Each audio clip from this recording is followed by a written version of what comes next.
Hello commandos, welcome to Biomentor classes online.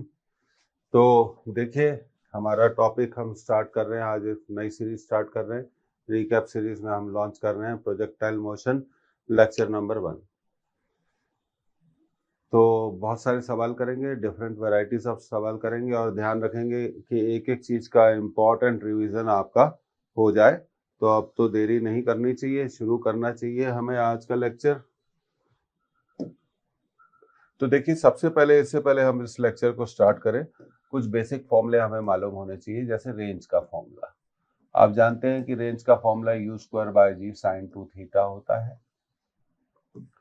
Maximum range का formula होता है u²g, और रेंज को हम ऐसे भी लिख सकते हैं 2u sin theta into u cos theta divided by g. एक और तरीका रेंज के फॉर्मूले का लिखने का ये होता है, ये हमें मालूम होना चाहिए।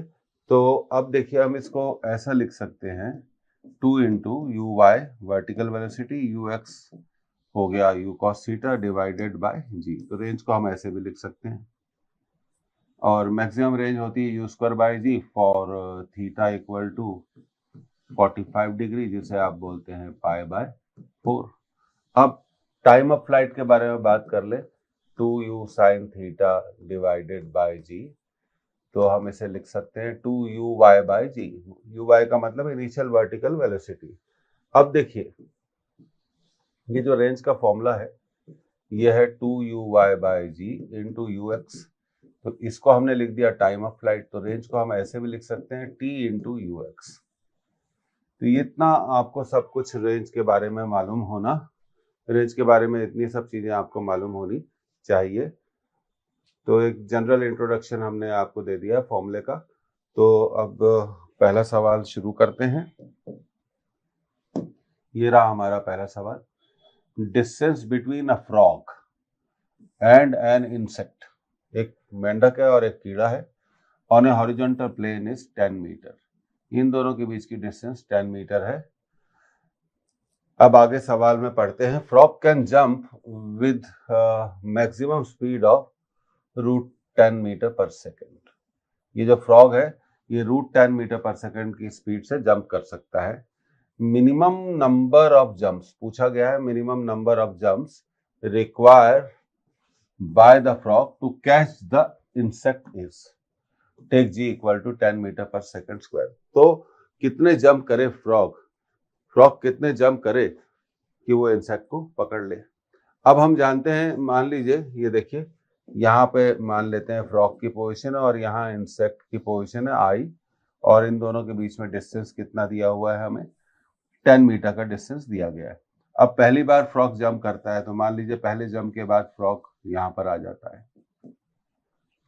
अब पहले जंप में फ्रॉग कितना डिस्टेंस ट्रेवल करेगा, मैक्सिमम रेंज के बराबर। तो अब हमें मैक्सिमम रेंज निकालनी चाहिए।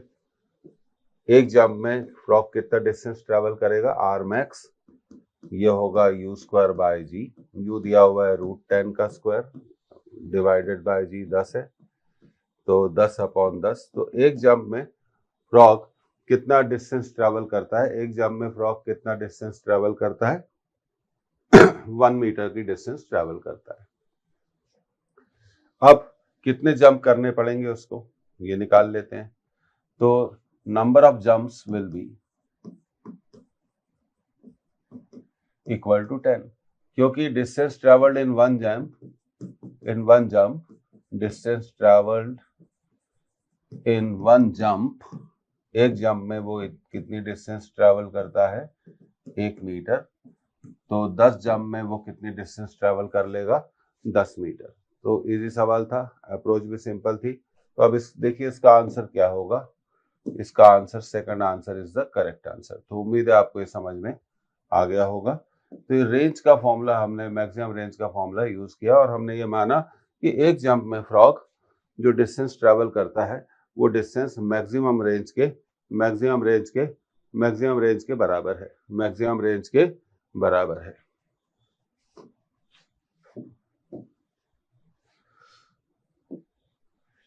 तो अब देखिए, एक और इम्पॉर्टेंट रिलेशनशिप पर हम काम करना चाहते हैं, इससे पहले हम आगे बढ़े।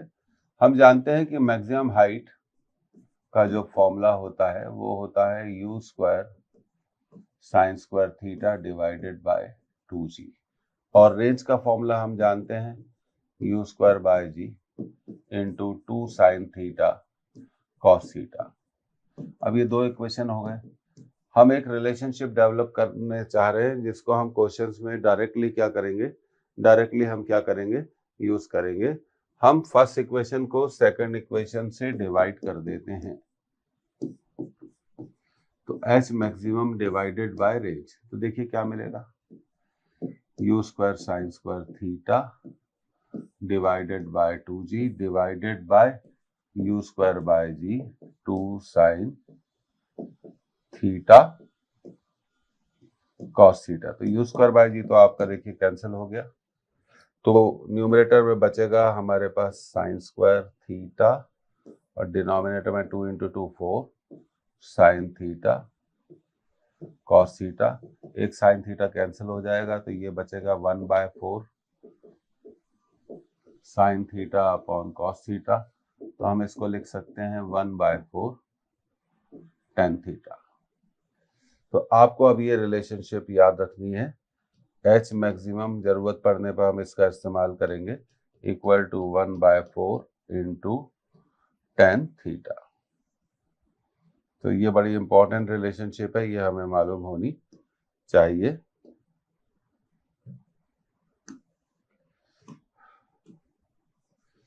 H maximum upon R equal to 1/4 tan theta, 1/4 tan theta. तो ये बड़ी इंपॉर्टेंट रिलेशनशिप है। अब हम अगले सवाल की तरफ रुक करते हैं, बढ़ते हैं। अब देखिए, अच्छा सवाल है, इंपॉर्टेंट है, पूछने का तरीका इंपॉर्टेंट है। Particle is projected with velocity u, एक पार्टिकल को हमने u वेलोसिटी से प्रोजेक्ट किया, making an angle theta with the horizontal, और वो वेलोसिटी हॉरिजॉन्टल से कितना एंगल बनाती है, थीटा एंगल बनाती है। At any instant its velocity v is at right angles to initial velocity, किसी भी एक टाइम पर उसकी वेलोसिटी हम मान लेते हैं कितनी है, v है, और उस समय ये वेलोसिटी v इनिशियल वेलोसिटी के साथ कितना एंगल बनाती है, राइट एंगल। राइट एंगल का मतलब 90 डिग्री एंगल बनाती है। Then v is equal to first option u cos theta, second option u tan theta, third option u cot theta, और फोर्थ ऑप्शन हो गया u sec थीटा। तो सवाल समझ में आपको आ गया होगा कि इसको कैसे किया जाता है। अब देखिए आगे बढ़ते हैं अगली स्लाइड पर। ये देखिए, हम मान लेते हैं कि इनिशियल वेलोसिटी कितनी है u, और ये वेलोसिटी कितनी हो गई v। अब देखिए, और ये आपका एंगल कितना हो गया, थीटा, और यहां पर हमने मान लिया वेलोसिटी v, और ये वेलोसिटी v देखिए इसके साथ कितना एंगल बनाती है, 90 डिग्री का एंगल बनाती है। तो ये जो आपको एंगल दिख रहा है ये कितने डिग्री का है, 90 डिग्री का एंगल है। अब देखिए, मैं आपको कुछ एक चीजें बताना चाहता हूँ।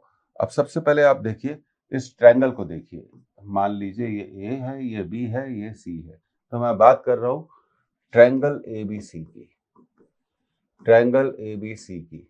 तो ट्रायंगल ABC का एक एंगल हो गया आपका थीटा, दूसरा एंगल हो गया 90, और तो ये तीसरा एंगल कितना होगा, ये बड़ा इंपॉर्टेंट बात है कि भाई ये तीसरा एंगल कितना होगा। तो मुझे लगता है ये तीसरा एंगल होगा 90 माइनस थीटा, क्योंकि एक ट्रायंगल के तीनों एंगल्स को ऐड करने पर, एक ट्रायंगल के तीनों एंगल्स को ऐड करने पर कितनी वैल्यू आनी चाहिए, 180 डिग्री आनी चाहिए। तो ये 90 माइनस थीटा हो गया। अब इसके ठीक अपोजिट देखो, तो ये एंगल भी कितना होना चाहिए, 90 माइनस थीटा। अब हम क्या करेंगे, इस वेलोसिटी v को हम रिजॉल्व करेंगे। तो इसका एक कंपोनेंट आएगा v cos 90 माइनस थीटा, और हम जानते हैं कि cos 90 माइनस थीटा को हम लिख सकते हैं v sin थीटा। तो ये कंपोनेंट हो गया हॉरिजॉन्टल, और एक कंपोनेंट आएगा जिसकी हमें जरूरत नहीं है, फिर भी मालूम होना चाहिए, v sin 90 minus theta, that is v cos theta. हम जानते हैं प्रोजेक्टाइल मोशन में एक खास बात, प्रोजेक्टाइल मोशन में हॉरिजॉन्टल वेलोसिटी हमेशा कांस्टेंट रहती है। प्रोजेक्टाइल मोशन में हॉरिजॉन्टल वेलोसिटी हमेशा कांस्टेंट रहती है, कभी भी नहीं बदलती। तो हम v sin थीटा को लिख सकते हैं, और यहाँ अगर हम इस u को रिजॉल्व करें तो ये कितना हो गया, u cos थीटा। तो v sin theta must be equal to u cos theta. तो v must be equal to u cos theta upon sin theta. तो यहाँ पर हमें मिलेगा v equal to u cot theta. तो v का answer क्या होना चाहिए, u cot थीटा होना चाहिए। इसको नोट कर लीजिए। उम्मीद है आपको ये डायग्राम भी समझ में आ गया होगा। तो हमारा आंसर है v equal to u cot theta. तो देखते हैं कौन सा आंसर है। Third option is the correct option. Important है सवाल, आप समझ गए, और सवाल को करा कैसे गया है, क्योंकि ये हमें दिया हुआ है कि ये एंगल कितना है, 90 डिग्री है, और ये एंगल तो हम जानते हैं कितना है, थीटा है। तो तीसरा एंगल कितना हो जाएगा, 90 माइनस थीटा। इसके ठीक अपोजिट ये एंगल भी कितना होगा, 90 माइनस थीटा होगा। उसके बाद का काम आसान था, हमने क्या करा, इस वेलोसिटी को रिजॉल्व कर लिया हॉरिजॉन्टल कंपोनेंट में और वर्टिकल कंपोनेंट में। और हम जानते हैं कि प्रोजेक्टाइल मोशन में हॉरिजॉन्टल वेलोसिटी कभी भी नहीं बदलती, हमेशा सेम रहती है। तो ये बेसिक कंसेप्ट आपको बिल्कुल क्लियर होना चाहिए प्रोजेक्टाइल मोशन में। हम अभी वो, ये एक इम्पॉर्टेंट सवाल हो गया, तो इसका आंसर आ गया v equal to u cot theta. अब देखिए आगे बढ़ते हैं अगले सवाल की तरफ। अगले सवाल पे आगे बढ़ने से पहले हमें कुछ बातों का की जानकारी, प्रोजेक्टाइल मोशन से रिलेटेड कुछ बातों की जानकारी, कुछ इन्फॉर्मेशन हमें मालूम होनी चाहिए। देखिए, तो वो हम थोड़ा इसको यहाँ पर इसको एलेबोरेट कर देते हैं। मान लीजिए एक बॉडी को हमने यहाँ से प्रोजेक्ट किया, वेलोसिटी कितनी थी u, और जब ये बॉडी एक हॉरिजॉन्टल डिस्टेंस कितना ट्रैवल करती है x, और वर्टिकल हाइट इसकी इस वक्त कितनी है y, और यहाँ टाइम कितना है t, और ये एंगल है थीटा। तो हमें एक चीज मालूम होनी चाहिए, y equal to x tan theta, equation of path of projectile minus half gx square upon u square cos square theta. ये हमें मालूम होना चाहिए। अगर हम s equal to u t plus half a t square को vertical direction में use करें, तो ये हमें मालूम होना चाहिए u sine theta t minus half G t square. और अगर हम s equal to u t plus half a t square को हॉरिजॉन्टल डायरेक्शन में यूज करें, तो हॉरिजॉन्टल डिस्टेंस दिख रहा है आपको कितना है, x, हॉरिजॉन्टल वेलोसिटी है u cos theta into t। और हम अच्छे से जानते हैं कि हॉरिजॉन्टल डायरेक्शन में प्रोजेक्टाइल का एक्सेलरेशन कितना होता है, 0। तो ये सब चीजें मालूम होनी चाहिए। इससे पहले हम अपने एक रिवीजन को करें, तो हमें एक फॉर्मूले का रिवीजन भी मालूम होना चाहिए। और एक और चीज, y equal to x tan theta 1 minus x by R. तो ये जो फॉर्मूला है, ये भाई बहुत इंपॉर्टेंट फॉर्मूला है, ये मालूम होना हमें चाहिए। काम का फॉर्मूला है, जरूरत वाला फॉर्मूला है। तो ये फॉर्मूला बहुत इंपॉर्टेंट है, इसलिए मैं इसको ज्यादा अंडरलाइन कर रहा हूँ। तो इतनी चीजें आपको मालूम होनी चाहिए इससे पहले कि हम नंबर ऑफ न्यूमेरिकल्स को क्या करें, रिवाइज करें।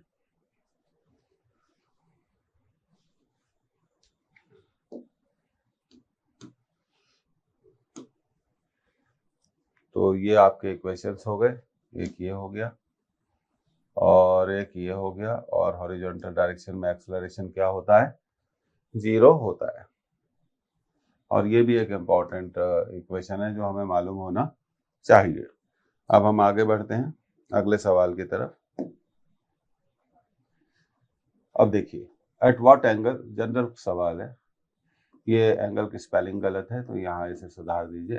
Eight what angle with the horizontal should a ball be thrown, एक बॉल को हॉरिजॉन्टल से कितने एंगल पे थ्रो करना चाहिए, so that its range r is related to the time of flight, r equal to 5t square, take g equal to 10 metre पर second square.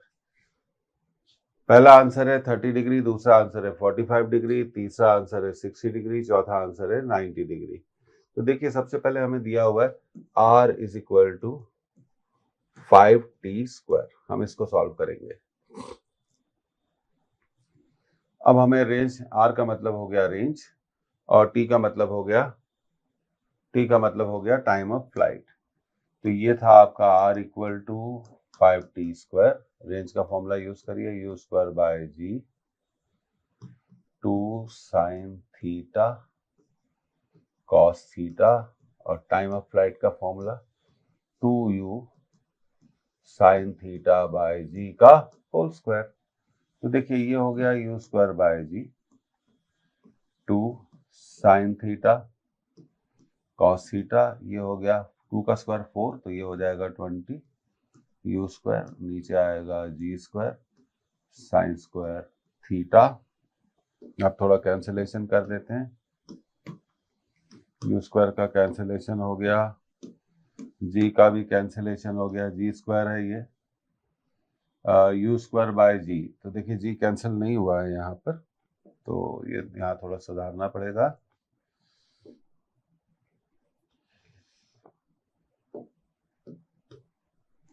ये जी cancel हो जाएगा तो यहाँ बचेगा जी। अच्छा, 2 20 को 10 बार कैंसिल कर देगा, साइन थीटा भी, तो ये हो जाएगा sine theta cos theta equal to 10, sine square theta को लिख सकते हैं sine theta into sine theta divided by g. एक साइन थीटा से साइन थीटा कैंसिल हो जाएगा, क्योंकि जी की वैल्यू है आपकी 10 और एक साइन थीटा बच जाएगा, 10 से 10 कैंसिल हो जाएगा, तो हमें मिला sine theta equal to cos theta. हमें कितना मिल गया, sine theta equal to cos theta, तो टेन थीटा इक्वल टू 1, तो थीटा हमें मिल जाएगा 45 डिग्री। इसका एंगल ऑफ प्रोजेक्शन कितना होना चाहिए, 45 डिग्री, 45 डिग्री होना चाहिए। तो पीछे जाके देखते हैं कि भाई 45 डिग्री कौन से ऑप्शन में है, तो ये हमें मिल गया, सेकंड ऑप्शन इज करेक्ट। और जी की वैल्यू कितनी दी गई थी, 10 दी गई थी। तो ये क्लियर हो गया होगा, आप इसको नोट कर सकते हैं इस सवाल को। ठीक ठाक सवाल था, मालूम होना चाहिए, सारे फॉर्मूले हमें बड़ा क्लियर मालूम होने चाहिए और कॉन्सेप्ट भी हमें बड़ी क्लियर मालूम होनी चाहिए। तो इसका आंसर था 45 डिग्री। अब रेंज का फॉर्मूला हमें मालूम है, मैक्सिमम हाइट का फॉर्मूला हमें मालूम है, टाइम ऑफ फ्लाइट हमें मालूम है, equation of path of projectile हमें मालूम है, और हमें यह भी मालूम होना चाहिए कि equation of path of projectile in vacuum is always a parabolic path. कैसा पाथ होता है, पैराबोलिक पाथ होता है। दूसरी चीज हमें एक और मालूम होनी चाहिए, if we observe one projectile from the another one projectile, अगर हम एक प्रोजेक्टाइल को किसी दूसरे प्रोजेक्टाइल में बैठकर देखें तो हमें उस दूसरे प्रोजेक्टाइल का जो पाथ होगा वो हमेशा एक स्ट्रेट लाइन दिखाई देगा। और मैक्सिमम रेंज का भी फॉर्मूला मालूम होना चाहिए। तो ये सब बातें बड़ी क्लियर हैं, ये मालूम होनी चाहिए। अब देखिए ये सवाल लगभग सभी मटेरियल में मिलता है, पर मुझे लगता है ये इम्पोर्टेंट है, इस तरह की कोई भी चीज पूछी जा सकती है। A projectile is thrown with an initial velocity of v, ai plus bj, उसकी initial velocity है ai plus bj। If the range of projectile is double of maximum height reached by it, then, चार answer दिए गए हैं। पहला answer दिया गया है a इक्वल टू 2b, दूसरा आंसर दिया हुआ है b इक्वल टू a, तीसरा आंसर दिया हुआ है b इक्वल टू 2a, चौथा आंसर दिया हुआ है b इक्वल टू 4a। तो देखिए प्रोजेक्टाइल की वेलोसिटी कितनी है, ai प्लस bj। तो हॉरिजॉन्टल वेलोसिटी हो गई। हम जानते हैं कि जो प्रोजेक्टाइल की वेलोसिटी होती है उसको हम हमेशा लिखते हैं v equal to vxi plus vyj। तो यहाँ पे तो एक बात क्लियर होगी कि हॉरिजॉन्टल वेलोसिटी कितनी है, a है, और वर्टिकल वेलोसिटी कितनी है, b है। अब range is double of maximum height, ठीक है। तो range is double of maximum height, range maximum height का डबल है। तो रेंज का formula u square by g 2 sine theta cos theta, maximum height का formula u square sine square theta divided by 2g। तो g cancel हो गया, u square भी cancel हो गया, 2 से 2 भी कैंसिल हो गया। साइन थीटा इस साइन स्क्वायर थीटा को साइन थीटा टाइम्स कैंसिल कर देगा। तो cos theta equal to 1/2 sine theta. तो 2 cos theta equal to sine theta. अब दोनों साइड हम क्या करें, u से मल्टीप्लाई करते हैं। ट्रिक पर ध्यान दीजिएगा, 2u cos theta equal to u sine theta. अब u cos थीटा क्या है, हम जानते हैं u cos थीटा क्या है, a है, और u साइन थीटा क्या है, b है। तो 2a must be equal to 2a must be equal to b। तो इसका आंसर होना चाहिए 2a must be equal to 2a must be equal to b, 2a must be equal to b। तो मुझे लगता है यह आंसर हमें मिल गया। Third is the correct option, third is the correct option. तो ये आप नोट करिए, बड़ी इंपॉर्टेंट बातें हैं, बड़ी सिंपल हैं। तो आप देखिए कितनी बखूबी हमने इसको सॉल्व किया है, कितने सिंपल अप्रोच से हमने सॉल्व किया है। दोनों साइड हमने u को क्या कर दिया, मल्टीप्लाई कर दिया। फिर u cos थीटा को हमने कितना लिख दिया, u cos थीटा को हमने लिख दिया a, और u sin थीटा को हमने लिख दिया b। बहुत आसानी से हमने सॉल्व किया है। अब देखिए आगे बढ़ने से पहले मैं आपको एक और फॉर्मूला बताना चाहता हूँ। देखिए ट्रिग्नोमेट्री में एक फॉर्मूला होता है साइन 2 थीटा का, जिसे हम हमेशा लिखते हैं 2 tan theta upon 1 plus tan square theta. ये थोड़ी बहुत मैथमेटिक्स मालूम होने से एक फायदा होता है कि हमारा क्वेश्चन बहुत जल्दी एक मिनट के अंदर सॉल्व हो जाता है। अब देखिए हम बात करने चाह रहे हैं रेंज के फॉर्मूले की, u square by G sine 2 theta, ये सब जानते हैं। अब यहाँ पे अगर हम साइन 2 थीटा की वैल्यू रख दें, कितनी रखनी है हमें, 2 tan theta upon 1 plus tan square theta. तो ये आपका रेंज का अगला फॉर्मूला आ गया।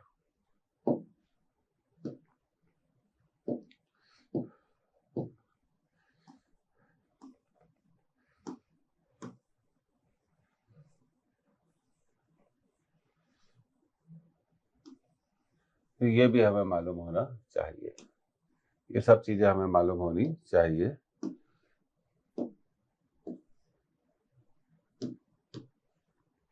इससे हमारा काम क्या हो जाता है, थोड़ा आसान हो जाता है, आवर जॉब बिकम्स इजी। तो आसानी से हम इन सब चीजों को क्या कर सकते हैं, सॉल्व कर सकते हैं। अब देखिए अगले सवाल की तरफ हम जाते हैं। A particle is projected at an angle of 45 degree. तो देखिए एंगल ऑफ प्रोजेक्शन कितना दिया हुआ है, 45 degree, from 8 metre before the foot of a wall. एक वॉल से 8 मीटर, एक दीवार से 8 मीटर पहले एक पार्टिकल को 45 डिग्री के एंगल पे प्रोजेक्ट किया जाता है। It just touches the top of the wall and falls on the ground, of नहीं है, on the opposite side at a distance 4 meter from it. The height of wall is। तो देखिए scene कुछ ऐसा है, ये देखिए इसको एक डायग्राम में हम समझते हैं। ये हमने इसको थ्रो किया और ये गया गया। अब देखिए ये हमारी वॉल है,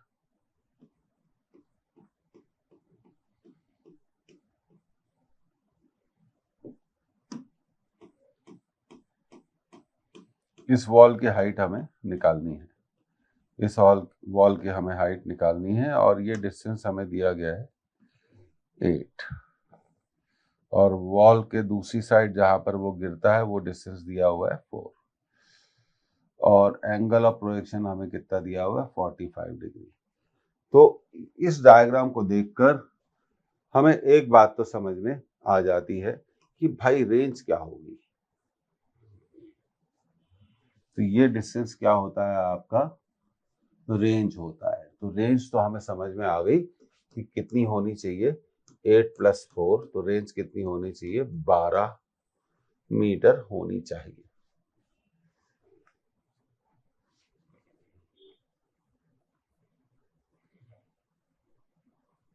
अब वॉल की हाइट हमें निकालनी है, वॉल की हाइट हमें निकालनी है। तो अब देखिए रेंज का फॉर्मूला क्या होता है, ये तो आपको समझ में आ गया होगा। अब रेंज का फॉर्मूला क्या होता है, रेंज का फॉर्मूला होता है u²/g इंटू साइन 2θ। तो रेंज है 12, u² नहीं मालूम, g की वैल्यू 10 ले ली, साइन 2θ मतलब साइन 90 डिग्री, क्योंकि थीटा कितना है 45 डिग्री है। तो 120 इक्वल टू u², साइन 91, तो u² की वैल्यू कितनी आ गई 120 आ गई।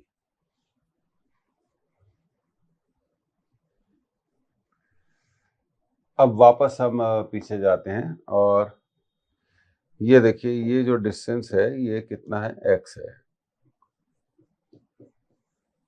अब आपको समझ में आ गया होगा हम कौन सा फॉर्मूला यूज करने जा रहे हैं, y = x tan थीटा वाला फॉर्मूला हम यूज करने जा रहे हैं।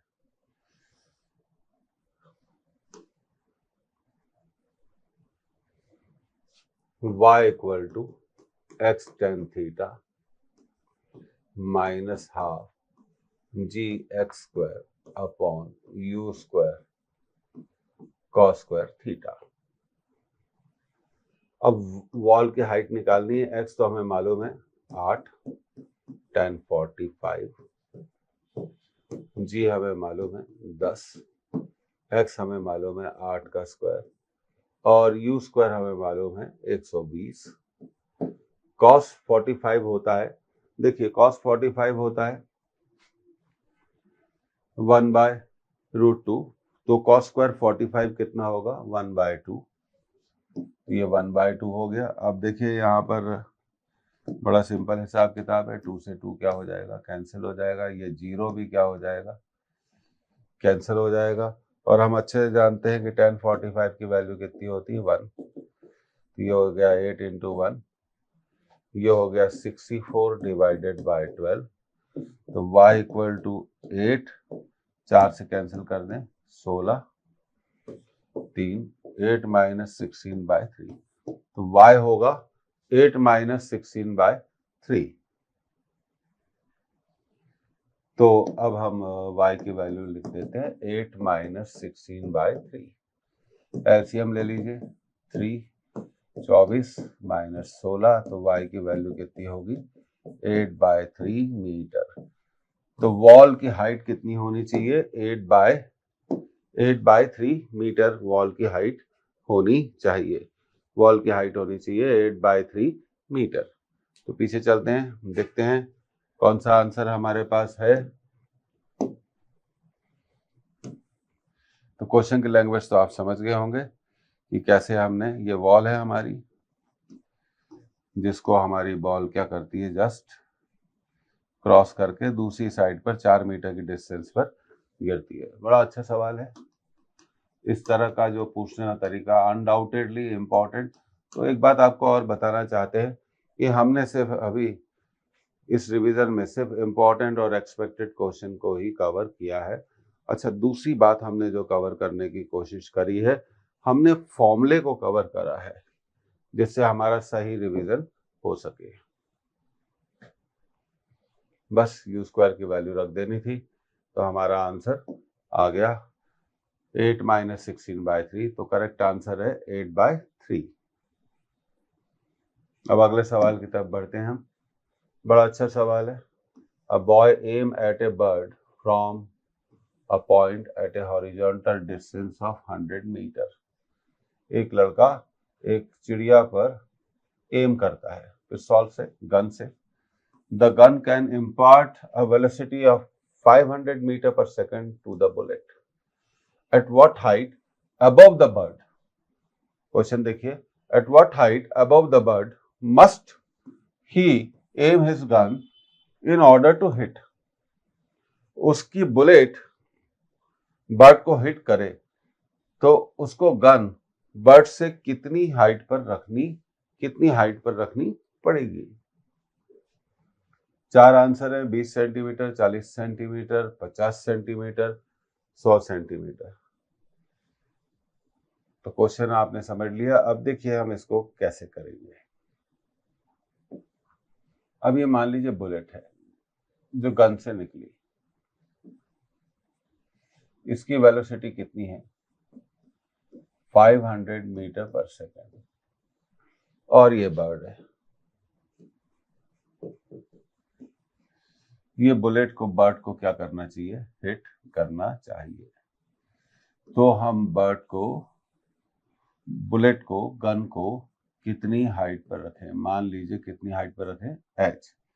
अब देखिए, और बॉय मतलब गन और बर्ड का जो डिस्टेंस है वो कितना है 100 मीटर है। तो ये डिस्टेंस हमें दिया हुआ है 100 मीटर। और हम जानते हैं कि इनिशियल वर्टिकल वेलोसिटी हमेशा क्या होती है 0, और g को हम मान लेते हैं 10। g हमेशा वर्टिकली डाउनवर्ड डायरेक्शन में एक्ट करता है। तो हमें इस हाइट को निकालना है। तो कुछ नहीं करना है हमें, बहुत सिंपल है। हम इक्वेशन ऑफ मोशन को यूज करेंगे। कौन सा इक्वेशन ऑफ मोशन यूज करेंगे, s equal to u t plus half a t square को हम एक बार हॉरिजॉन्टल डायरेक्शन में यूज करेंगे और एक बार वर्टिकल डायरेक्शन में यूज करेंगे। और यहाँ पर हमने मान लिया कि टाइम है हमारा 0 सेकेंड और यहाँ पर टाइम है हमारा t सेकेंड। तो s equal to u t plus half a t square को हमने यूज किया हॉरिजॉन्टल डायरेक्शन में। तो हॉरिजॉन्टल डिस्टेंस कितना है 100, हॉरिजॉन्टल वेलोसिटी 500, टाइम नहीं मालूम, और हम जानते हैं कि हॉरिजॉन्टल डायरेक्शन में एक्सेलरेशन क्या होता है 0 होता है।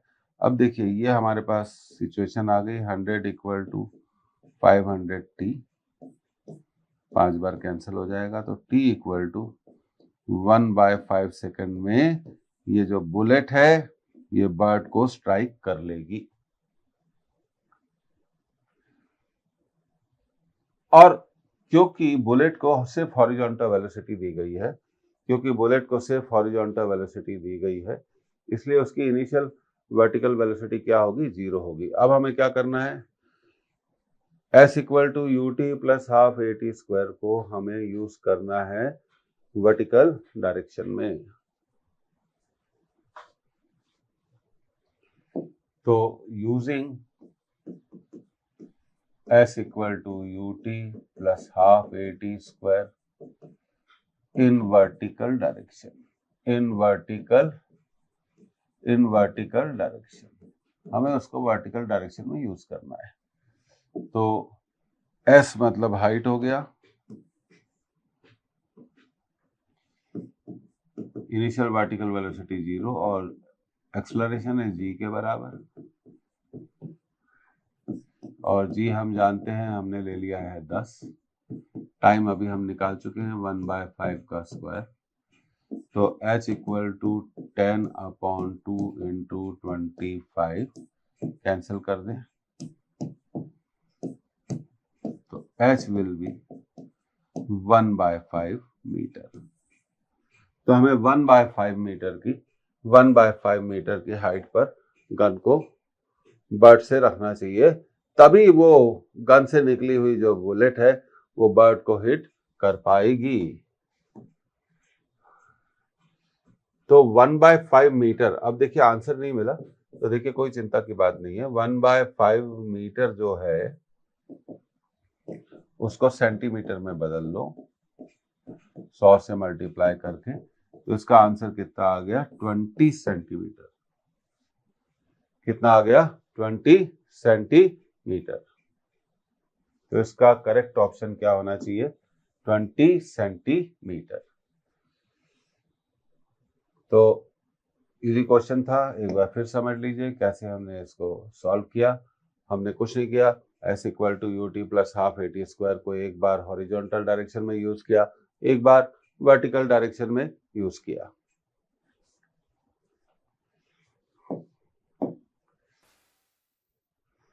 अब देखिए इस सवाल की बात करते हैं। अ बॉडी, जनरल क्वेश्चन है, a body is projected horizontally, a body is projected horizontally, यहाँ पे हॉरिजॉन्टली होना चाहिए, y होना चाहिए, from A height with a speed of 20 meter per second. What will be its speed after 5 seconds? और g को हमें लेना है 10 मीटर पर सेकंड स्क्वायर। g को हमें लेना है 10 मीटर पर सेकंड स्क्वायर।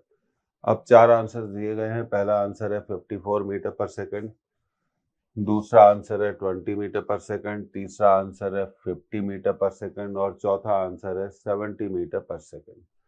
हॉरिजॉन्टली थ्रो किया गया है और एक हाइट से, और हाइट की वैल्यू यहाँ पर नहीं दी गई।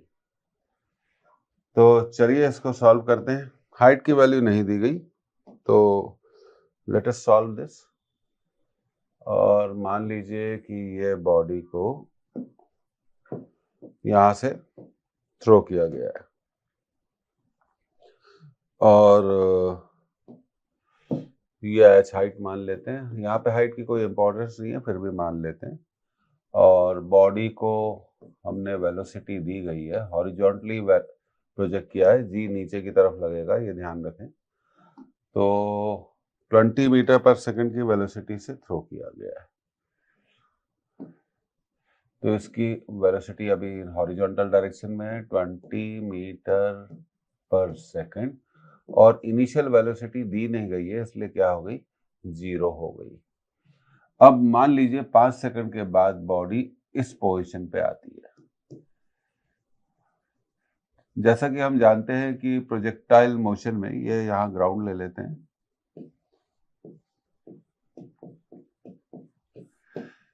हॉरिजॉन्टल वेलोसिटी में कोई भी बदलाव नहीं होता है। तो यहाँ पे हॉरिजॉन्टल वेलोसिटी कितना होगी, 20 मीटर पर सेकंड ही होगी। पर ग्रेविटी के कारण यहाँ वर्टिकल वेलोसिटी बदल जाएगी और हम मान लेते हैं कि यहाँ पे वर्टिकल वेलोसिटी कितनी होगी, vy। और हमसे पूछा गया है वेलोसिटी, तो सबसे पहले वेलोसिटी निकालने के लिए हमें वर्टिकल वेलोसिटी को फाइंड आउट करना पड़ेगा। वर्टिकल वेलोसिटी को हमें फाइंड आउट करना पड़ेगा। तो हम लिखेंगे using v equal to u plus a t in vertical direction.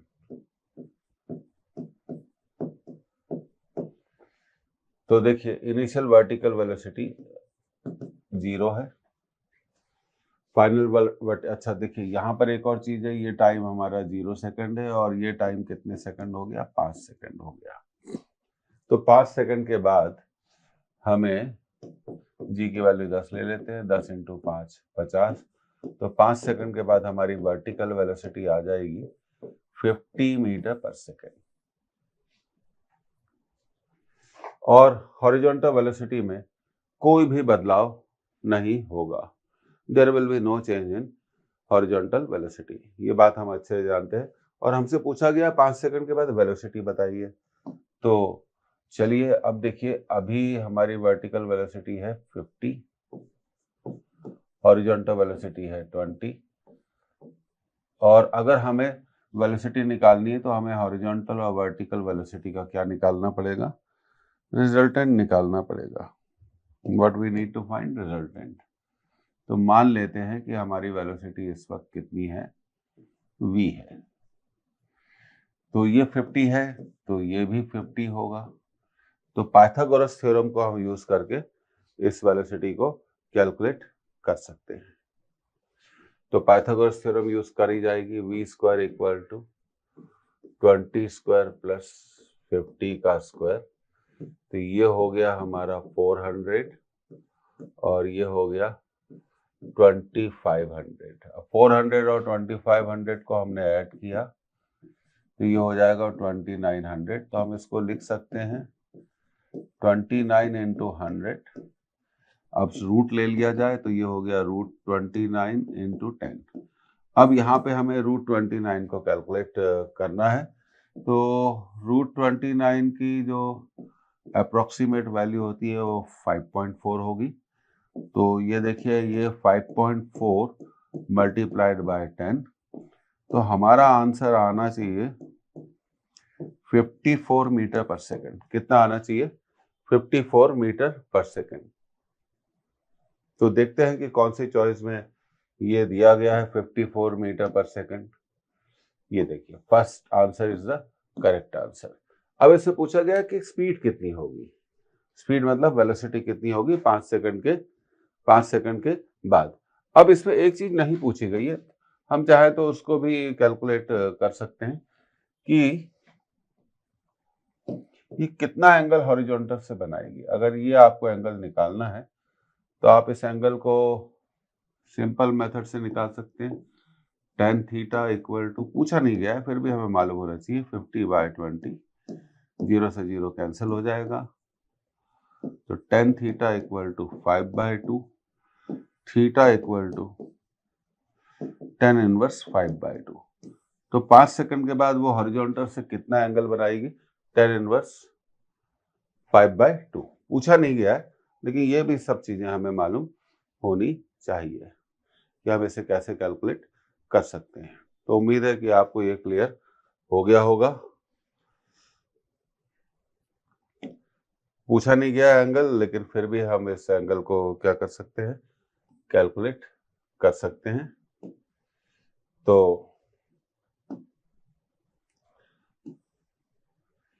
तो ये बात अब आपको याद रखनी चाहिए। एंगल पूछा नहीं गया लेकिन फिर भी हम इसे क्या कर सकते हैं? कैलकुलेट कर सकते हैं। तो ये इसका सॉल्यूशन है, बहुत सिंपल है। उम्मीद है ये समझ में आ गया होगा। आगे बढ़ना है, अगले क्वेश्चन को हमें सॉल्व करना है। तो चलिए अब अगला सवाल करते हैं, अगले सवाल पे आते हैं। तो ये देखिए, an object is projected with a velocity of 20 metre पर सेकेंड। ऑब्जेक्ट की वेलोसिटी कितनी है? 20 मीटर पर second, making an angle 45 degree. तो वेलोसिटी हो गई 20 मीटर पर सेकेंड और एंगल ऑफ प्रोजेक्शन हो गया 45 degree with horizontal. The equation for the trajectory is h equal to ax minus bx square, where h is height, x is horizontal distance, and a and b are constant. The ratio a to b is, take g equal to 10 metre पर second square. तो देखिए ये हमारा equation दिया हुआ है, h equal to ax minus bx square. तो अब करना यह है, हम इसको कंपेयर करेंगे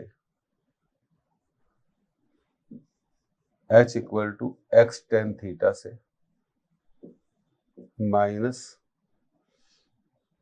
1/2 g upon u square cos square theta into x square से। तो h की जगह कई बार हम लोग y भी लेते हैं।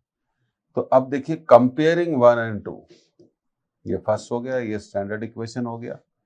तो हमें आगे करना है कंपेयरिंग 1 and 2, 1 और 2 को कंपेयर करें। तो क्लियरली यहाँ तो एक बात समझ में आती है कि ये यहाँ x के साथ मल्टीप्लाई क्या हो रहा है? a, और यहाँ क्या हो रहा है? tan theta. तो a की वैल्यू आ गई tan थीटा। अब b को कंपेयर कर लेते हैं। तो देखिए माइनस माइनस bx स्क्वायर, तो ये देखिए ये b की वैल्यू होगी। तो b की वैल्यू हो गई half g u square cos square theta. तो अब हम a और b को सबसे पहले न्यूमेरिकली क्या कर लेते हैं? सॉल्व कर लेते हैं। तो जैसा कि आप जानते हैं ए क्या था, tan थीटा था और थीटा 45 डिग्री था, तो ए की वैल्यू तो 1 आ गई। अब बी की वैल्यू थी half g upon u square cos square theta, half g upon u square cos square theta. तो जी 10 है, यू की वैल्यू हमें दी गई है 20 मीटर पर सेकेंड और थीटा 45 डिग्री, तो ये हो गया 20 का स्क्वायर और ये हो गया कॉस स्क्वायर 45। तो 2 ने 10 को कैंसिल करा, तो ये बी आ गया आपका 5, 20 का स्क्वायर 400, कॉस स्क्वायर 45 1/2। अब ये 1/2 इसको 200 बार कैंसिल कर देगा, तो बी आ गया हमारा 5/200 1/40। बी आ गया 1/40 और ए आ गया हमारा 1।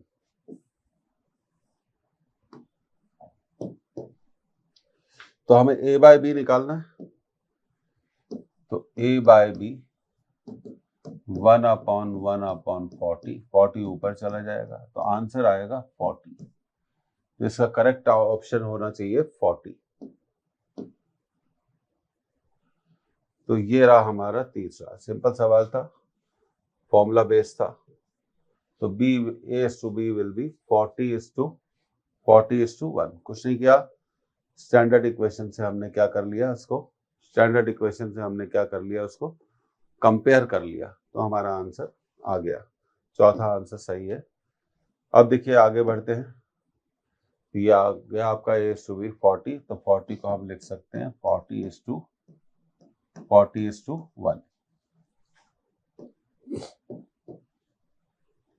अब आगे बढ़ते हैं। ये देखिए, a body of mass 0.5 kg is projected under gravity with a speed of 98 meter per second at an angle of 30 degree with the horizontal. The magnitude of change in momentum of the body by the time it hits the ground. अब देखिए, ये कुछ ऐसे situation बनेगी, यहां से हमने body को थ्रो किया और बॉडी वापस ग्राउंड पर आ गई और स्पीड हमारी बॉडी की कितनी है 98 और एंगल कितना है 30 डिग्री, और यहां पर स्पीड सिमेट्री से हम जानते हैं, यहां पर वापस स्पीड क्या होगी 98 होगी और ये एंगल कितना होगा 38 डिग्री। तो अब हमने वेलोसिटी को रिजॉल्व किया, तो 98 cos 30 डिग्री और ये वर्टिकल कंपोनेंट आ जाएगा हमारा 98 sin 30 और यहां पर भी हॉरिजॉन्टल स्पीड होगी 98 cos 30 और ये हो जाएगा 98 sin 30। तो यहां पर हम एक चीज बहुत अच्छे से ऑब्जर्व करते हैं जो हमें पता चलती है कि हॉरिजॉन्टल वेलोसिटी में कोई भी बदलाव नहीं है। There is no change in horizontal velocity. तो इसका मतलब क्या हुआ कि हॉरिजॉन्टल डायरेक्शन में मोमेंटम में कोई भी चेंज नहीं होगा, तो change in momentum in horizontal direction will be 0। अब हम इसको आगे सॉल्व करते हैं। इनिशियल मोमेंटम, अब हम सबसे पहले निकालेंगे इनिशियल वर्टिकल मोमेंटम। तो मोमेंटम होगा mass half kg, velocity 98 into sine 30, 98 into sine 30, तो ये हो गया 49, साइन 30 हो गया 1/2, तो ये हो गया 49/2। अब फाइनल वर्टिकल मोमेंटम निकालेंगे। Final vertical momentum final vertical momentum minus होगा क्योंकि नीचे की तरफ है,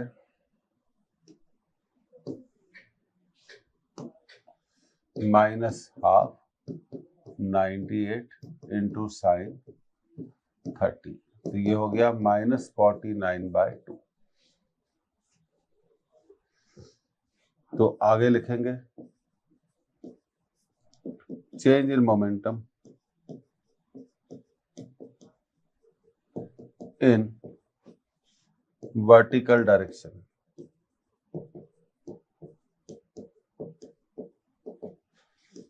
पॉजिटिव मोमेंटम में से नेगेटिव मोमेंटम को माइनस करना है, तो ये हो जाएगा 49/2 plus 49/2, so the answer is 49।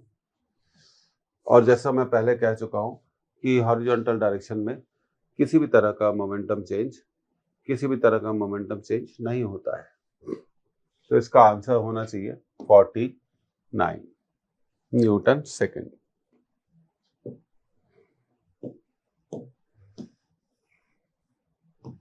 Second option is the correct option. तो हमेशा याद रखिए there is no change in momentum in horizontal direction. तो ये क्लियर हो गया। अब आगे बढ़ते हैं अगले सवाल की तरफ। ये रहा हमारा अगला सवाल। A stone is projected from the ground with a velocity of 25 meter per second. 2 seconds later, it just clear a wall 5 meter high. The angle of projection of the stone is take g equal to 10 meter per second square. तो देखिए ये situation बिल्कुल कुछ ऐसे होगी। यहां से हमने स्टोन को थ्रो किया और ये एक वॉल को, ये वॉल बना लेते हैं हम।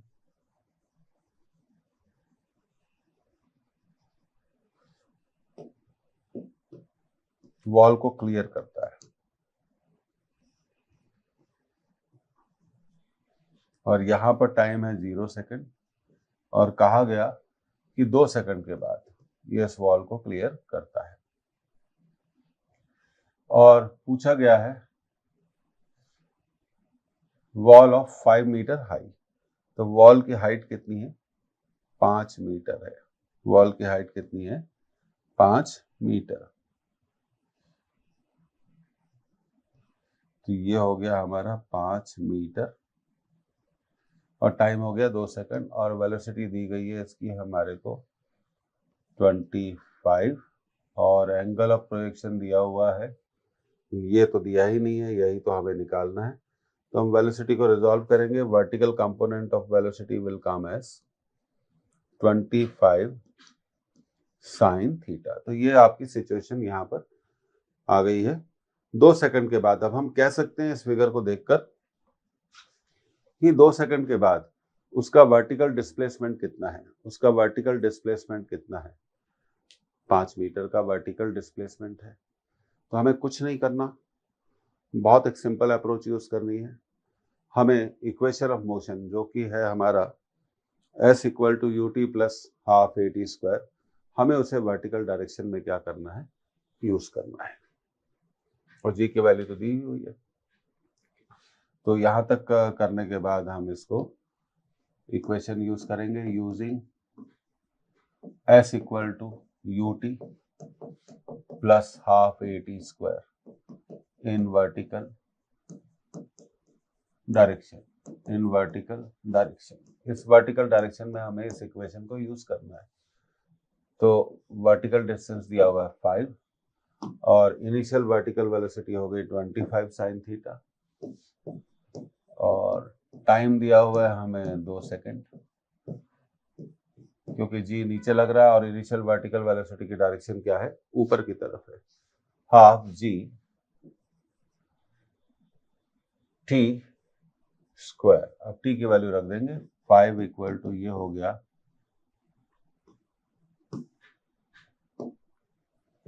25 into 2 50 sine theta.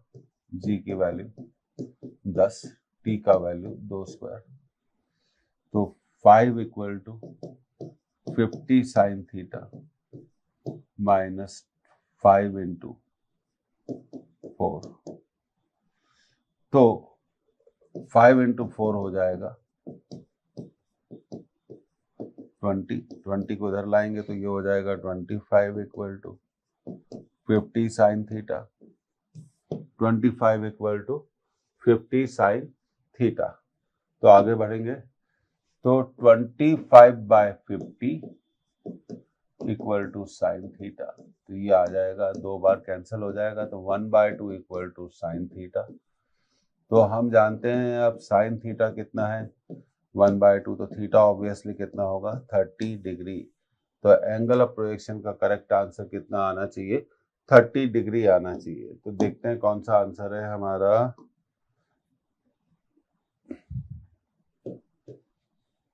First option is the correct option. तो सिचुएशन तो आपको समझ में आ गई होगी। कुछ नहीं किया, s equal to ut plus half at square को हमने क्या करा वर्टिकल डायरेक्शन में यूज किया, और कुछ भी हमने यहाँ पे स्पेशल नहीं किया। इसको आप नोट कर सकते हैं। तो ये इसका करेक्ट ऑप्शन आ गया। अब आगे बढ़ते हैं अगले सवाल की तरफ।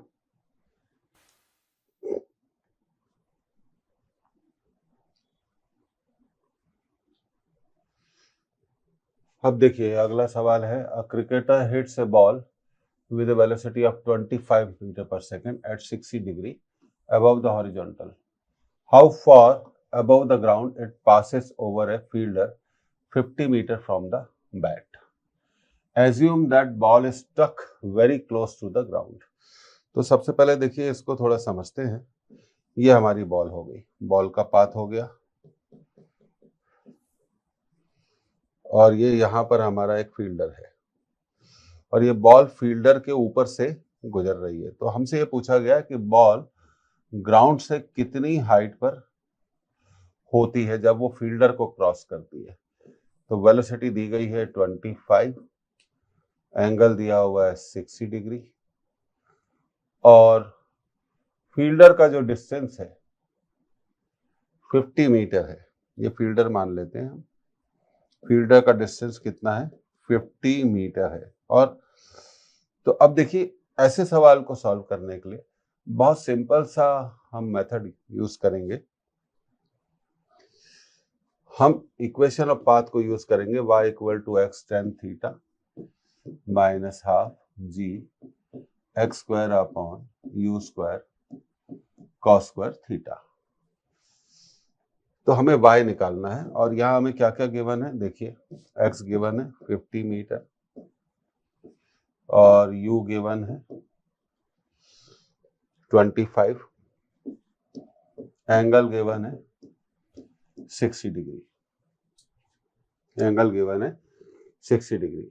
इन सब वैल्यूज को हम यहाँ पर रख देंगे इस इक्वेशन में, और कैलकुलेट कर लेंगे y की वैल्यू। तो चलिए शुरू करते हैं।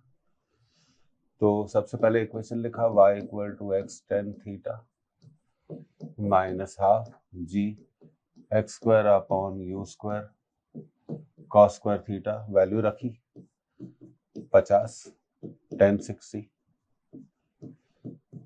g नहीं बाद में रखेंगे हम, डिस्टेंस है हमें 50 मीटर, 50 स्क्वायर, और वेलोसिटी है 25 का स्क्वायर, और ये हो गया हमारा cos स्क्वायर 60।